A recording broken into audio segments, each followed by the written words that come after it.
Find yourself a booth, order up a cold one. This is the Spring Bar.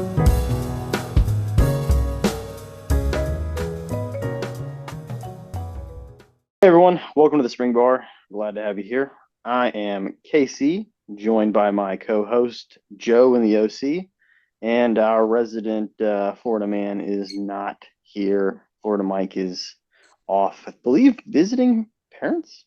His parents, his mom is in town, and hijinks have ensued. Oh, okay. So it's not that he's flying out, but she's flying in. Something along those lines, definitely. So we are Mikeless for the day, and we are also going a little bit early, at least my time, because we are a bi-coastal podcast. Right. So I have to organize myself a little bit and try to suck it up, Yep. Buttercup. Well, I'm already 2 cups of tea in, and Nice. now I've poured myself a mimosa. A very light mimosa. Beautiful. Incredibly light mimosa. I don't believe there's any mimosa in my mimosa. Okay. Safe. I'm not drinking today. I drank. The hell, what's been going on? Oh, nothing really. I drank last night. Oh, okay, there you go. Eh, See, this is the whole millennial thing. This is where it comes together, because like when you're my age, yeah, I drank last night. I'm gonna drink tonight. I'm drinking right now because Monday is gonna suck. So yeah. that's just Well, kind I'm on this new diet, which is intermittent fasting, pretty of much. okay. Because again, I've pretty much given up on meeting the height and weight criteria because fuck it. Um, Literally all that matters is your body fat percentage. So yeah, all right. Right. Oh, let's say you're too heavy for what the army wants. All right, cool. But as long as you're not genuinely obese, then they don't really care. So I'm like, whatever. Because I can't deadlift 340 pounds when I weigh 150. Like it's just not gonna happen. I mean, Well, you probably could, but it's easier when you have a little ass behind you. but there's you got to get all that consideration going in. And then on top of that, then you have to maintain it. And that seems to be harder. It's like, you end up eating the rocks diet with, what, Oh 14 God, pounds of cod and no. baked potato. And that's about it. It's like, I don't know. I don't know. Yeah. Seems like So I'm gonna be drinking one of these today. It's a Mountain Dew Zero. This one's the Spark. Mountain Dew Zero. It Uh, just sounds wrong. There's just nothing good in that, I think. eh, whatever gets Oh, me to man. an early grave. Well, yeah, I'll meet you there. You'll be amongst friends. So what's new, man? What do you got? What's come in? What's come in? I have done a stupid, and I bought a Vacheron Constantin. You did. I did do that. You It's so did. fucking All right. stupid. So, okay. So we've got, is it an enamel dial or is it just a painted dial? Do you know? I do not know. Hmm. Right. And it's got that small seconds. So what, Breguet numerals are real close to it? Yes. And then it's got genuine blued hands. Like those are pretty interesting. Yeah. It moves from like purple to blue, depending on the light. It's manual wind. Of course. Um, it wears way bigger than like I thought this was a 36. It's a Yeah. 33. No way. Really? Yeah, it's a 33. The lug to lug is pretty good. It's got a lug to lug of I didn't pick that I up think at all when I was seeing the 47. pictures of it. It looks way bigger, man. Yeah. So Okay. I think it's a Give killer me give me piece. the story. Give me the story on that one, Well, please. so Were you drunk? Admit it. we were at the bachelor party, right? Okay, so yes, you were. I was sober. Like, well, it was the morning after, so Uh, mm.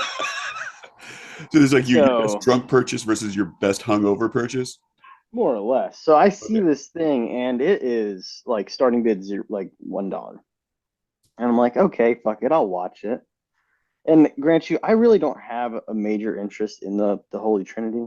Like Right. some of the pieces are interesting, but I don't have like a I must acquire Right. thing. So this does not really fit in the seven watch collection. This was a you're an idiot No. thing. Um. Anyway, so I'm watching it, and the price it went for, I was like, you know what? Fuck it, that's a steal. right. And I'm not going to say exactly what I picked it up for because I am trying to get rid of this thing. Right. Um, so let's just say it did go for a price high enough to merit an automatic, well, a free eBay authentication. There Let's we just go. right because there's a certain dollar threshold that we'll get into that either you pony up money about $80 and they'll do it, or if you the overall price of the item is high enough, then they'll do it for air quotes free. So yeah, so I just picked it up. I thought it was interesting and I am enjoying it. But So talk to me about that compared to say your UG, right? That Universal GD that you just got. How do those two compare? oh shit. Mm. Because they kind of fit the same space, right? They Close-ish, do. They really do, yeah. you know? Hmm. I'd kind of say I'd prefer the UG over this because it I has a little party trick in it, right? Yeah. Yeah, I was see. That's what I was thinking when I saw that you picked that up. I'm like, that's real close. And Right. I know that in terms of your collection, you kind of don't like to overlap. Right. And Don't. like those two seem real similar. It's sort of that same discussion we had about the Explorer versus the Explorer 2. If you were aiming for that GMT, Yeah. you know, it's an interesting watch. I've never seen one, or Hmm. if I have seen one, I haven't held one. So I may have seen one on a watch roll somewhere. So Yeah. they're interesting. I think they're incredibly well made. That would photographs pretty well. It looks like it wears great. Now the Hmm. fact that you're pairing it with NATO straps, I'm sure that you got people rolling over in their Oh, grave right 100%. Yeah, definitely. TGV, that's his number one sin. now. Is it He wants to really? pair dress watches with NATOs, and I have to respectfully disagree because this thing looks pretty sweet on that khaki NATO. Yeah. Like I feel like that this would be a field watch for, those early 1900s explorers, Oh, sure. I'm off to go discover the pyramids types. Sure. Well, I'm sure it was. I'm sure that's what a lot of people were wearing at the time because like there wasn't a sports watch, Hmm. and it Yeah, wasn't really until after Hillary climbs Everest that right. even remotely becomes a category. And it Yeah. was it wasn't even Rolex that did it. There was the Smiths, and then the Explorer comes out after that with the 1016. Hmm. So it's interesting, man. It's interesting, and then it's Mountain Dew Zero for your beverage of Oh, choice. it is. Now, how about you? I got a couple of new things in.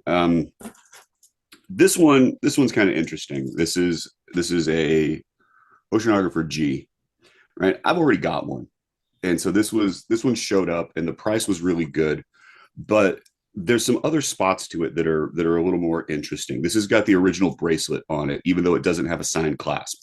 And so those are a little bit harder to find. And you can tell because of the way that the end links set up. It's like there's a weird male spot to the end link. It's also a 1968 version. And so this is the first, like the Mark One dial, for lack of a better set of Hmm. terms.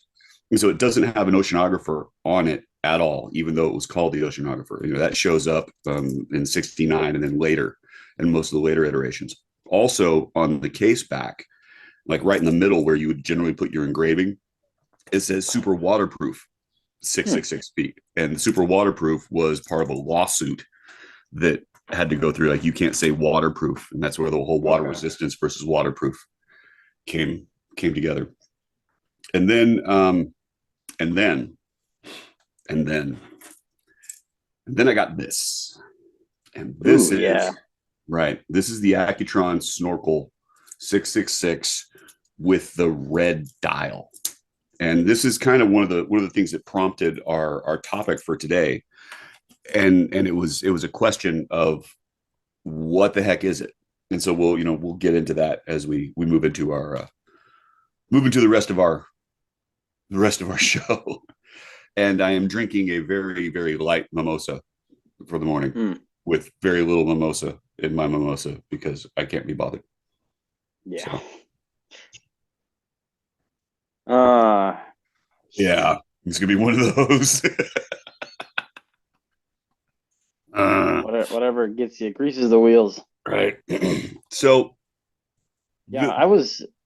Oh, sorry. Go So ahead. to segue into, I don't know, let's go ahead and talk about Rolex and Bucher Okay. first.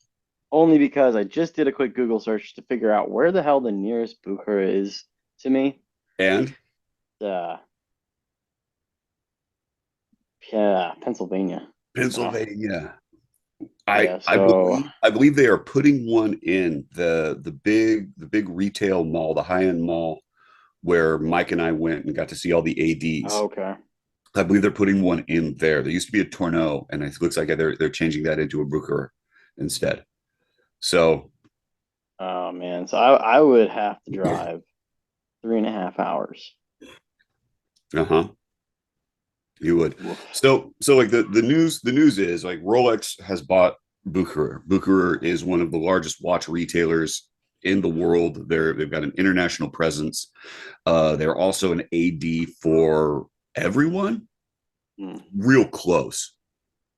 And probably if you can't if they aren't an AD for it, they know someone who is. So chances are pretty good you can get just about whatever it is that you were looking for through their network without I don't see a way around it. And so now you've got Rolex who has just gotten into the vintage space with their authentication of neo vintage basically, right?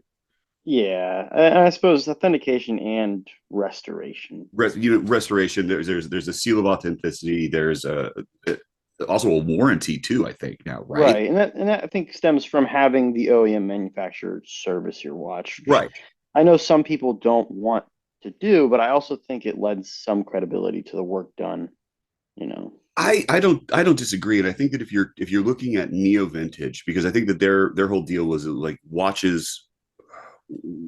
There's a time frame that the Right. watches all fall into, and you're not going to be looking at a serious amount of patina. You're not going to be looking at the value of the watch being massively changed if you swap out the dial or the handsets for something from the OEM manufacturer. Right. So to me, it's a decent move. But now all of a sudden, like they've moved into a straight brick and mortar retail space. Yeah.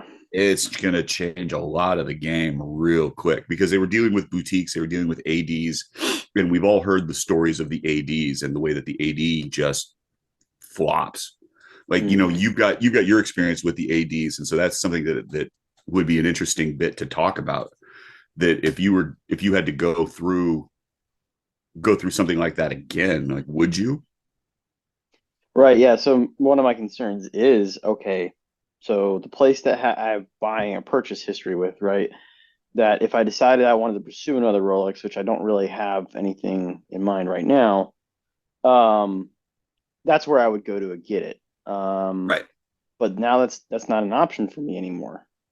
Now I'm going to have to do that 3.5 hour drive to Bucher, and that assumes that they're going to let me buy stuff off the shelf, which who knows if that's even going to be a reality.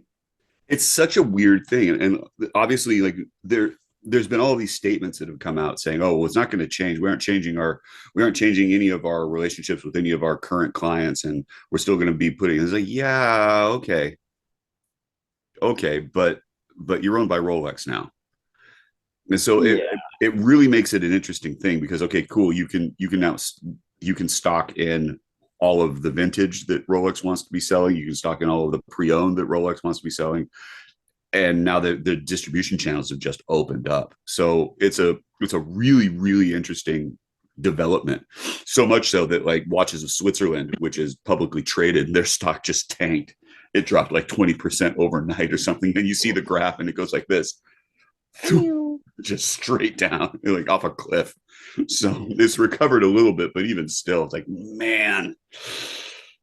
Right. So I guess that does, and it might be cold hearted to me, but I guess I don't really give a darn about those guys, right? Um, yeah, I can But the see guy who how this just bought a Vacheron, yeah. I could see how this absolutely would screw those ADs, right? I was watching something from Jenny L, and whomever she had on her show was saying that, Rolex can make up to 70 to 80% of these ADs profit margins. You take that from them, you've just destroyed, a place of work for people. It's going to be an interesting thing. Like I think that it's always been fascinating to me that you see some of these what we call them lower tier manufacturers, right? People that are in the sub $5,000 space, Mhm. and they were all doing direct to consumer sales, like kind of across the board. You can buy off of the website, and a lot of these high end, these high mark manufacturers, you weren't able to do that. You had to buy through an AD. You had to go through kind of the jump through the hoops. And now it seems that they're starting to move towards that, and that's direct to consumer. Let's cut out the middleman. Let's do all the rest of it. And I don't know if that's how that should be affecting their margins, affecting their profits, affecting all the rest of it. But like we've known that brick and mortar was going to be maybe not going away, but certainly changing Mhm. for a long time. Like the mall as a place to go buy anything is kind of shot now. But watches is one of those weird spaces that, like, if you can't put it on, if you can't handle it, you really just don't know. Now, we've espoused this forever. They're like, you don't know if you're going to like it until you put it on. Like, case in point, Mhm. if you were looking at that watch, your Vacheron, if you were looking at that on the specs, then it says, okay, Right. it's 33. Like, would you have even really considered it? No, not at all. No. And like, and now you measure it, it's like, okay, like the same thing I've got on this Bulova or Caravel Handsome Devil 666. It's also 33. And if I'd known Mhm. that, it's like, yeah, I don't know if I would have bought it, but it wears so well. Right. And you wouldn't know until you get it on. So And then it raises the question then, do some people will believe that Rolex is worth a 3.5 hour drive? But for me personally, I'm not about to pack my crap up to go. That's like, oof, that's a day. It's like an entire you're day driving 3.5 hours to go kiss ass. to kiss ass. And right, there's no guarantee. Now, okay, let's go ahead and say Rolex guarantees you can show up and buy the model you want when you want.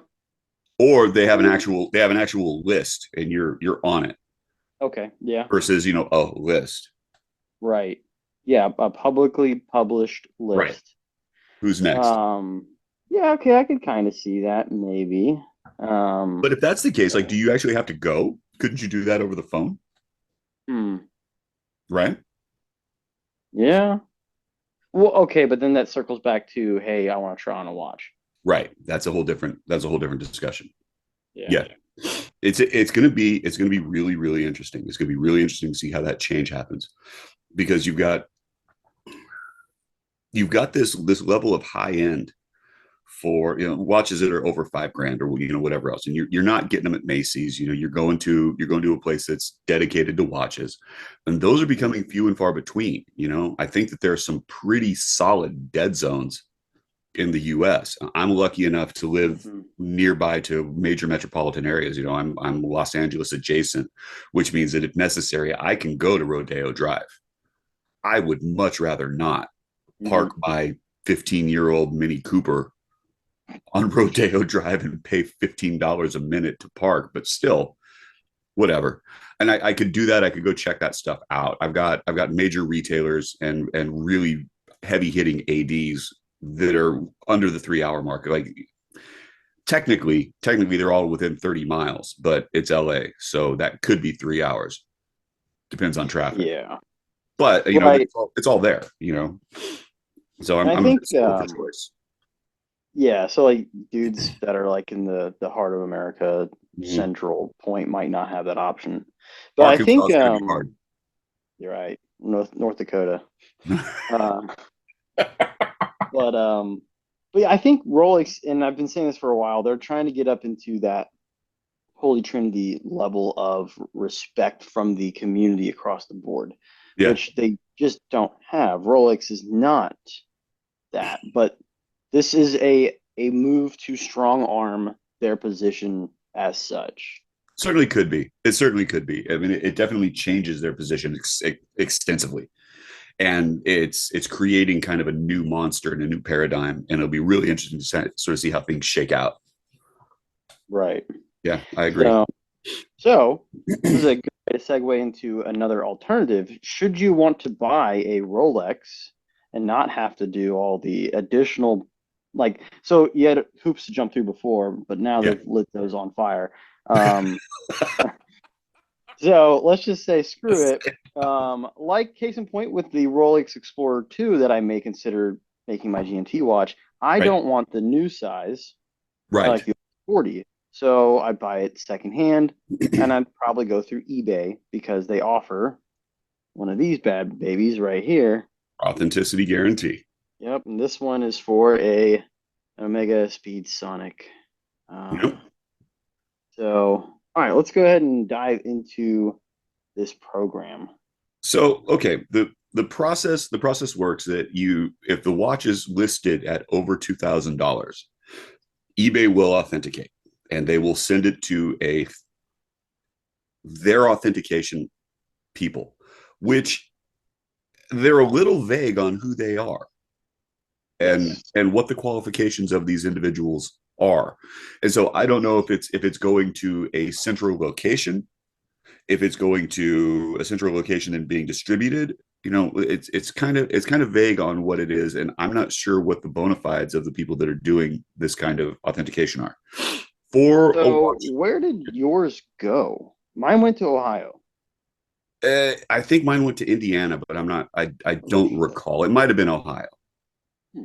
It was in the Midwest someplace, and they could have gone to the same place. But then again, it sort of comes up to this question. It's like, okay, great.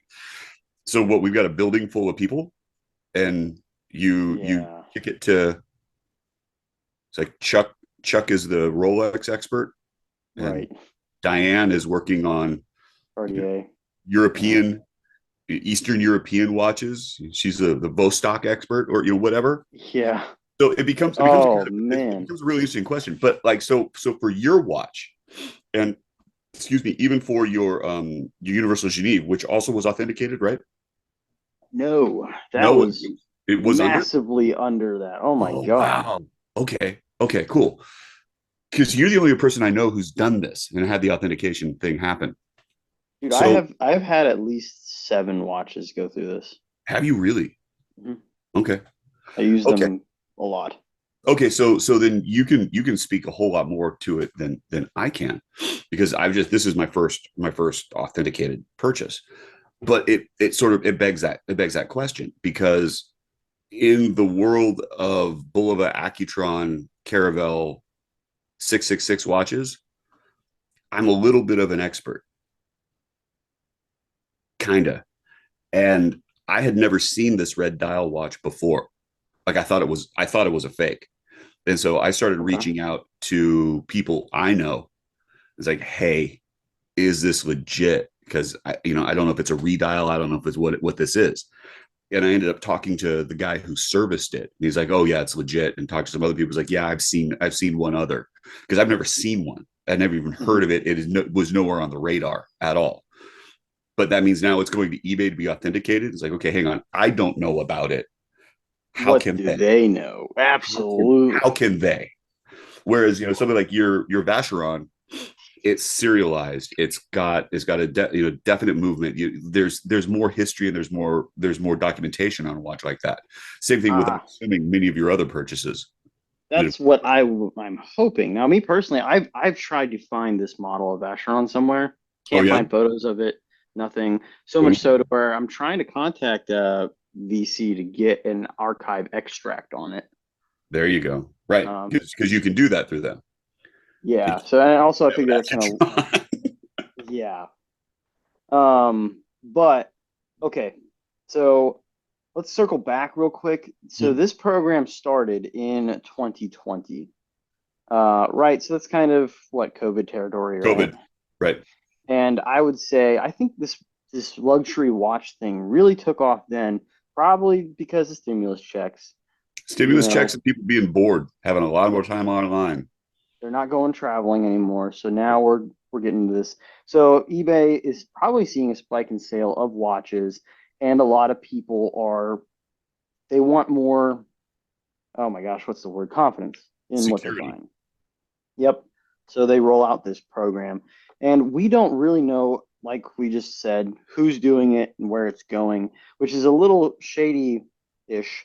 Because why would that need to be a protected trade secret? Why Yeah. would you need to protect that? I don't know, you know. Now, so I've purchased a lot through them. Um, A and let me just lot. a lot of crap. Okay. So let's see here. I'll talk about some watches that they have flagged. Right. I bought so this guy right here, my Omega Speed Sonic on the original lobster bracelet was authenticated through eBay. And then I'm an idiot and I misplaced it, thought it was gone, and felt like I couldn't live without it. So I bought another one. And then as soon as this guy posts it, I find the original Speed Sonic and I'm like, shit, now I have two of these and I don't want to. Um, Double wrist. Come on. yeah. So what What eBay a weird flex too to be double wristing the same watch. Just throwing and that out there. specifically an Accutron Omega. Right. Um, so yeah, I'm sweating it because I'm like, fuck, man, I really don't want to have to settle this bill. Um, and so what eBay's doing, right? They're checking against your watch that shows up to them against the ad that the seller has, you know, however they described it needs to match the watch. So this guy said that the Speedsonic was fully functional. Well, the date change didn't work. So that tells me whoever is receiving these watches is in fact testing all these functions of the watch and found, hey, look, it didn't meet your description. And they contacted me via phone call, described it to me, and then asked me what I wanted. They said, hey, we can, They gave you a call. It was a yep, phone call. yep. Huh. Not email. Interesting. So well, it was two. So they initially emailed me and like, hey, we'd like to call you. Here's a number, or we'll also try to call you at this point. So that anyway, they called me. Um, yeah, so they tested it and I was like, they were like, we can send it to you, but just know that it doesn't match the description. And I was like, nah, send it back. So I got a get out of jail free card on that one, which was nice. But this is the card that I got with it, right? So we Yeah. got the brand, the model. There's no serial number on this for some reason. Tuning fork, stainless steel, and it just the date that it was just freaking authenticated. And Yeah. normally up here, there used to be a photo, the same one, the cover photo for the Yeah. listing. I guess they've moved away from that. Um, It's the and so it also is kind of question the question I have too. Like, have you bought anything that came with original packaging through the authentication? I have Box and not. papers? Because right, so the watches show up. Mine showed up in this really nice, it's a blue box, it's Oh, on a hang on. cushion, right. And they've got this, the packaging itself is pretty good. It's from FedEx, but you open up the FedEx box, and then inside of that is, here's your watch. And it's, they've marketed it really well. The packaging is very, very well done. And it's simple, but it's Uh, effective. so so yeah, I'm covering up my little Yeah. address here. But yeah, open it up And and it it's there. And says it's like it's all the set. time has come, right? So it is an interesting experience, right? You Yeah. open up this. And it's a two-part box, and you have that blue little cushion, and the watch is right on it. It's a great color. It's a really good box. Let's be honest. Yeah. And the interior packaging that they've got is so it's like FedEx 2 day. So once it's been Yes. authenticated, it moves. It moves pretty quick. Um, So yeah, I've had some take a while, and it like this one in particular took a minute. This is the solid gold yeah, Rolex. Now this one I have some issues with. Well, one, they flagged this buckle. right. They said, "Hey, this is a fake buckle. We can't send this to you, but we can send it to you without a buckle because their policy is we don't ship anything that's fake." They're like, "Yeah, the watch head itself, legit, no problem." I was like, "All right, cool, send it." Ended up contacting the seller who was pissed. He was like, "That is a legit buckle. I source it from somebody who I trust. I'll send you another one." So he That's did. So that's an interesting point then. This gentleman believes he has a genuine Rolex part, but eBay says no. right. Who are we trusting now? It's when you get into this world of vintage, that it certainly could be a legitimate buckle. It just may not be legitimate to that particular era of the watch. And Rolex is so weird about that. Mm, Even the Accutron Bulova stuff, like you've got a range for the movement and the case movement. The case and the movement you can have within 3 years. That like those numbers may not match. And that's completely acceptable because they're using what movements that were coming from a bin, and then the cases may have been stamped for the next year. And so, like, if you're doing something in December and it's a low demand watch, that could happen. And so it becomes really really hard. And then also when you start getting into it, let's talk about service parts, because if that gold Rolex had gone back to Rolex and the buckle was shot, they would have replaced it with a new buckle. It was a right, Rolex buckle. It's legitimate. It's but just it's might not not be. original. It might not be original. It might not be correct to that watch, but it's definitely a Rolex buckle. And face it, do you wear that watch and then just have this horrible itch over the buckle? No, the thing lives on in NATO most of the time. Right. It's like, come on. So it's an interesting question. Like where are these lines drawn for what is authentic, what is not, and how And who does who is an expert on that? right? What makes them an expert? Because there's a little. I'm kind of disturbed about the lack of transparency when it comes to that.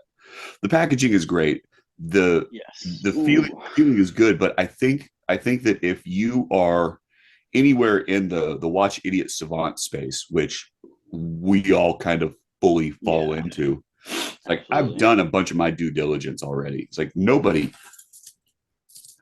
knows what this is. Nobody's seen this. I've never Mhm. seen this, let alone heard about it, but even seen one. This is the only picture. When I saw this online, that's the first picture of it I've ever seen.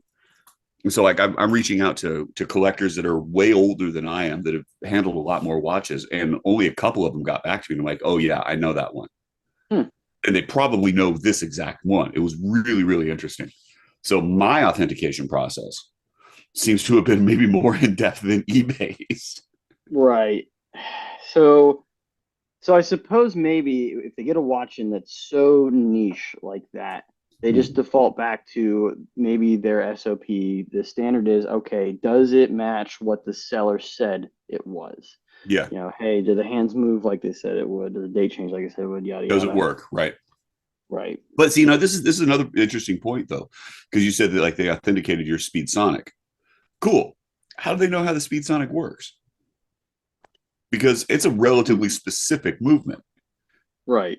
And so you have to know all the button iterations. You got to know, it's like it should be relatively straightforward, but for some of these suckers, it's not straightforward. It's weird. Right. I'm thinking like vintage Casios or whatever, and like, okay, how am I going to find a manual for that watch to try to figure out what all the buttons do to make sure that the multifunction is actually functional? You would think then maybe they would also limit the brand. Hey, we're not going to authenticate things that we don't know. But they don't. Right? It's all price point. It's Yep. like, okay, great. So it's a $2,000 Two whatever. thousand dollar or what is it? I think it's 1,000. If it's 1,000 plus, then you pay $80 Then you can get it as the authenticated. buyer. Yep. Right. See, I'm out of that space for the most part. Like the number of $1,000 purchases I've made, I think I can put on one hand. Yeah. Now I've got watches that are probably worth that. However, that's not what I paid for them. Yeah. It's Um. nice being in the space that I'm in versus your rarefied air. Yeah. Just So there's Vacheron. there's a couple of points that I'd like to point out. So on my authentication card for my Rolex, it says it's 18 karat rose gold, which is Mhm. not. It's 14K. We could probably argue on the shade of gold, but it explicitly says 14K on the case. On the case. Absolutely. So it's literally inscribed. Yes. So why they said it was 18K and not what the watch actually says, and they've got the serial number of the watch, so they had to look at it, right? Right. Unless they just copy pasted from the ad. And I'm pretty confident the ad didn't describe it as rose gold. So It's weird, man. It's weird. So like there's this level now of legitimacy on this watch that's documented, that's patently false. right. And so the question shows up now, okay, if you want to try to sell that and you want to use this eBay authenticity as part of your documentation, you've got an error Yeah. immediately. That's weird, dude. That's weird. All right, talk about the tag, because This this is guy. interesting. So So they, what they it's come they come with this tag, and what the tag says, not returnable if removed. yeah, exactly. No returns if removed. And it's branded eBay. Um it seems like there's a serial number at the top end Yeah, here. I don't know yeah, what because that it means. should be specific to that watch, so that they can track. They should be able to track that specific tag to that specific watch. So this one's intact. And Yes, now it how is. did how did I manage How this? did you do that, sir?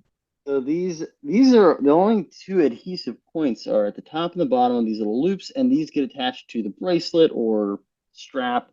And pretty much all you gotta do is, as long as it's not an integrated, even if it is an integrated bracelet, you can pop the spring bars out and remove Take the this, spring parts out of there. and there you go. I Now saw I'm that. wearing, It came on mine, and I was looking at it, I'm like, is that really? Is that what I wanted? Ooh, what am I doing?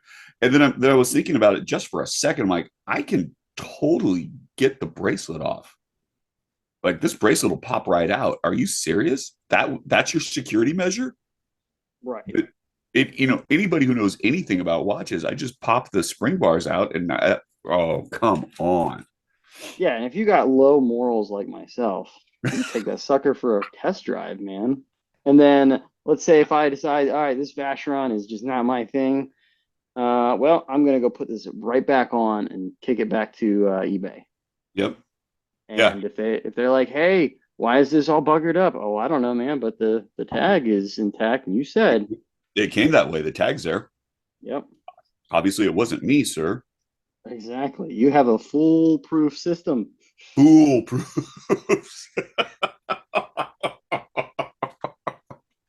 So where are we on this then? Do we recommend it? Do we trust it?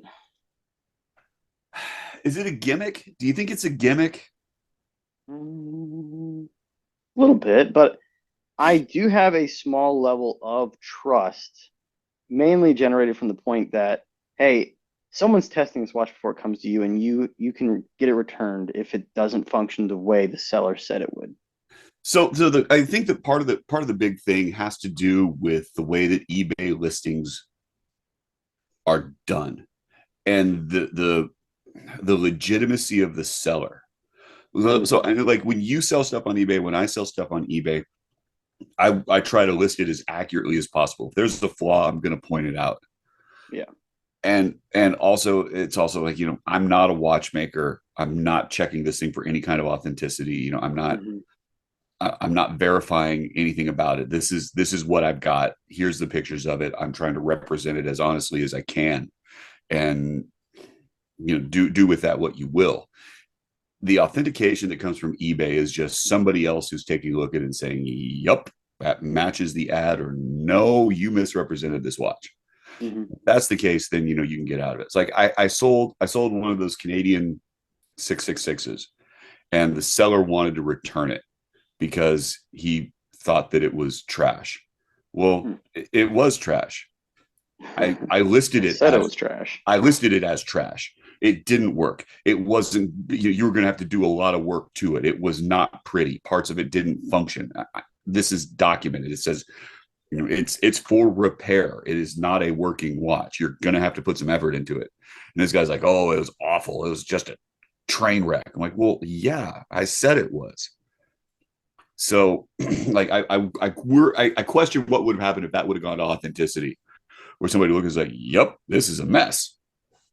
Here you go. Enjoy your $50 because that's what I sold it for." Yeah. So I And think I would hope then that the authenticity would defend the seller. I think that's it's just another layer of protection, and it's a way to have an independent third party take a look and say, "Yep, that's what was listed. The serial numbers match, the condition quality matches, the functionality matches. It's doing what it says." And that seems to be about it. And I guess that like you're talking about a watch like this that nobody knows about, that nobody's ever seen. They say, okay, well, the date changes over, the sweeping secondhand sweeps. It seems to be keeping good time. That's what it is. There's not a lot of there's no damage to it. It's all these sorts of things. So it's like, all right. And I guess in that case, you can say that it's authentic. Now, if this had been a Franken watch, I don't know that anybody would know. And even to the point, I haven't cracked the case back, so I haven't tried to check and see if the movement matches at all. So it's interesting because this is a question, particularly for this type of watch. This one has two positions on the crown, and it's a day date, but Accutron's movements didn't have that two position for the date. The second position is like a battery saving. And so it shuts the battery off completely rather than being, say, a hacking motion, right? So disconnects the battery 100%.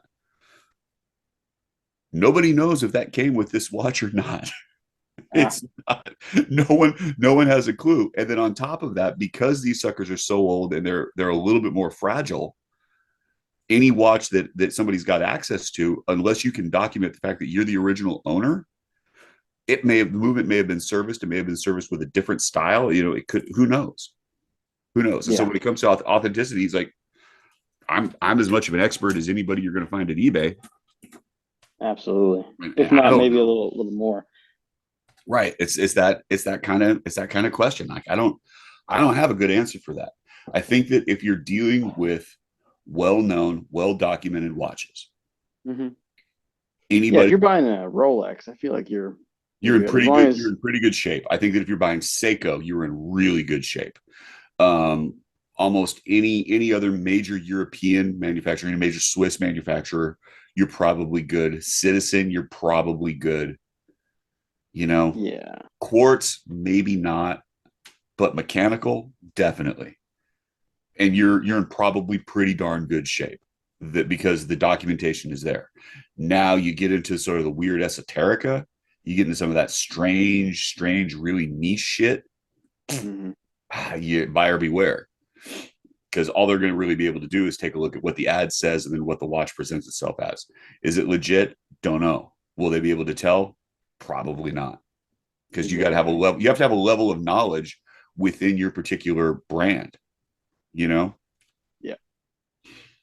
So So based off that, we recommend it for well-established non-niche items. If it's niche, you get an added layer of, hey, did the seller deliberately bamboozle me or no? All they're doing at that point is verifying the ad. That's all. They're not verifying the watch unless if it was misrepresented in the ad or the information in the ad is false. You can't tell. You won't be able to. Right. Yeah. Right. Well, do we have any last calls?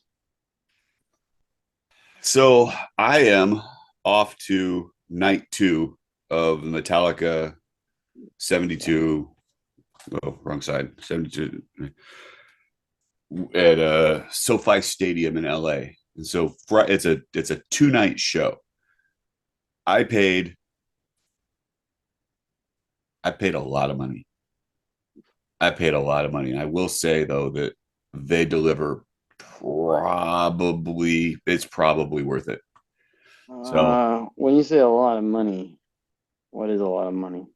I'm not a concert goer, so I don't. Oh, see, I decided about 12 years ago, 13 years ago, that life was too short to have bad seats. Okay. So I'm not only am I a concert goer, but my wife is much more of a concert goer than I am. So we go to concerts. We pay for maybe not great seats, but definitely good seats, and get a pretty solid experience. We paid over $1,000. Oh, okay. Okay. Now, that being said, however, it is 2 nights. Yeah. Take that for what you will. But flip side of that, next month, one of her favorite bands is playing its final show at Merriweather Post Pavilion in Maryland. Hmm. It's on a Saturday. I think it's on a Saturday. We're gonna fly out Friday. Sheesh. We're we're flying to Maryland to go see a concert. We're flying 3,000 miles Hmm. with my seventh grade year old son to go to a concert in Maryland from California. We're not going to Yeah. see any of her friends. We're not even going to go see her parents who live nearby. Like it's It's a from the touch and airport go. to the hotel, walk to the concert, stagger home, get back on the plane and fly back. Oh yeah. Oof. So it's a thing. It's definitely a thing. That's my Yeah, last. I the only concert, okay, now. I've been to two concerts. The only one that I was actually legitimately excited for was I went to go see Alabama. It was their last like in-person tour. I mean, these dudes are ancient at this point. Um, you know which band I'm talking about, right? I Alabama. do. I know Okay, Alabama. cool. I love the beards. So yeah, I went to see them. That's cool. Their lead singer Randy Owen was a member of my fraternity. So in fact, I forgot what album it is, but there's an album cover where he has his fraternity letters draped over his chair. So yeah. Um, and then my wife thought it would, you know what? It was very kind. It was a very kind gift. I need to be grateful. Um, but she thought that the day after I got home from basic training was the day that I should go see a concert. I slept for the most of it. Like, big old concert speakers just blasting in your face. I'm out cold, Yep. just snoring away.